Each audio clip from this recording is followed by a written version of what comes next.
मुंबईतील गरब्याने सर्वांचे लक्ष वेधून घेतले आहे। बीकेसी येथील जिओ वर्ल्ड सेंटरमध्ये सर्वात अलिशान गरबा आयोजित केला जात आहे। एका रात्रीची किंमत 1 लाख रुपये असेल आणि फाल्गुनी पाठक यांच्या लाईव्ह परफॉर्मन्ससह राखीव सीट उपलब्ध असतील।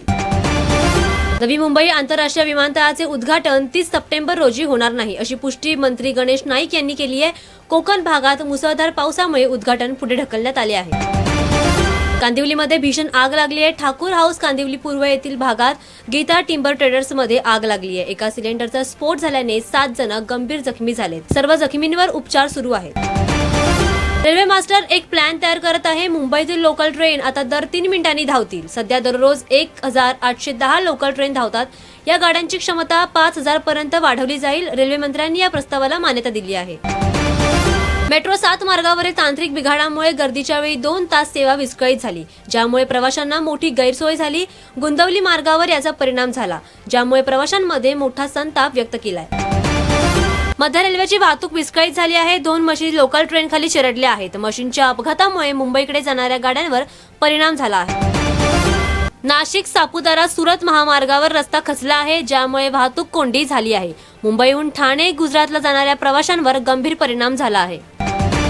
16 कोटी रुपयांच्या मनी लॉन्ड्रिंग प्रकरणात बँक ऑफ इंडियाच्या एका निलंबित अधिकाऱ्याला 14 दिवसांच्या न्यायालयीन कोठडीत पाठवण्यात आलंय। फसवणुकीच्या बळींकडून पोलीस पैसे वसूल करत आहेत। मुंबई नाशिक महामार्गावरील दुरुस्तीच्या कामामुळे मुंब्रा बायपासवर मोठ्या प्रमाणात वाहतूक कोंडी झाली आहे। मुंब्रा देवी मंदिरापासून ते काळसेकर रुग्णालयापर्यंत वाहनांच्या रांगा लागल्याचं दिसून येत आहे।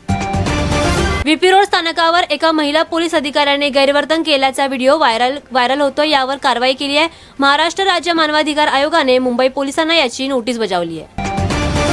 एल्फिन्स्टन पुलाची सूचना इंग्रजीत लिहिल्यामुळे शिव आणि भायखळा दरम्यानच्या सूचना फलकावर मराठीत लिहिण्याची मागणी मराठी भाषिकांनी केली आहे। सोलापूरमध्ये आलेल्या पुरामुळे अनेक एक्सप्रेस गाड्या प्रभावित झाल्यात। मुसळधार पावसामुळे लालपरीमध्ये वक्तव्य आलंय। वंदे भारत एक्सप्रेस तासनतास उशिराने धावत आहे। नवी मुंबईतील बेलापूर स्थानक फेरीवाल्यांनी भरले आहे, ज्यामुळे प्रवाशांना आणि व्यापाऱ्यांना त्रास होत आहे। मात्र तरीही प्रशासन तक्रारींकडे दुर्लक्ष करत आहे। सरकारी जमिनीवरील बेकायदेशीर बांधकामांबद्दल मुंबई उच्च न्यायालयाने ठाणे महानगरपालिकेला फटकारले आणि ते त्वरित पाडण्याचे आदेश दिलेत। ठाण्यातील मौजा माजीवाडा परिसरात बेकायदेशीर इमारती बांधण्यात आल्या। महाराष्ट्रातील लातूर, धाराशिव आणि आसपासच्या गावात पुरामुळे हाहाकार गाजलाय। आतापर्यंत 8 जणांचा मृत्यू झाल्याचं दिसून येत आहे। कुर्ल्यातील जरीमरी रोडवरील सेवक नगर येथील झोपडपट्टीत आग लागली आहे, ज्यामुळे 5 ते 7 घरे बाधित झालीत। सुदैवाने यात कोणतीही जीवितहानी झालेली नाही। शेअर बाजारात पुन्हा एकदा घसरणीची लाट आली आहे। सेन्सेक्स 147 अंकांनी घसरला आणि निफ्टी देखील घसरली आहे, ज्यामुळे गुंतवणूकदारांची चिंता वाढली आहे। मुंबईत सोने आणि चांदीच्या किमतीत बदल। 10 ग्रॅम 22 कॅरेट सोने आता 1,05,750 रुपयांवर पोहोचलंय, तर चांदी 1,40,000 प्रति किलोग्रॅमवर पोहोचली आहे।